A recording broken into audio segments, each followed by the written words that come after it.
share ko lang pala sa inyo guys yung aking ampalaya sa garden. Akala ko nga namatay na ito pero ang dami pa palang bunga.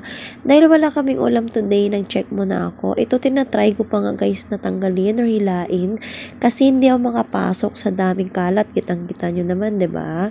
Pero naisipan ko pag hinila ko yan for sure mapuputol. So mamamatay siya. So ang gagawin ko guys is tanggalin ko na lang siya. Meron na ako natanggal yesterday at papakita ko sa inyo guys. Ito. Ito kasi is parang maliit siya pero sobrang ano niya, kumbaga old na siya or pwede na talaga siyang gulayin. And then ito, ayan, tanggalin na rin natin. Ito guys, bali tatlo yung nakuha ko. Yung isa is yesterday ko nakuha. Ayan. So ito yung ating ulam for tonight. Healthy ampalaya from my mini garden. So pakita ko lang sa inyo guys ha.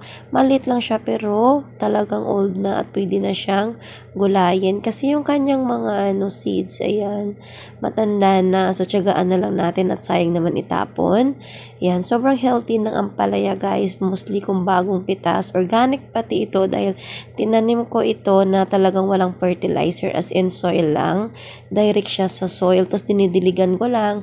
At ito na nga yung nangyari. Siguro nakasampung harvest na ako nito guys.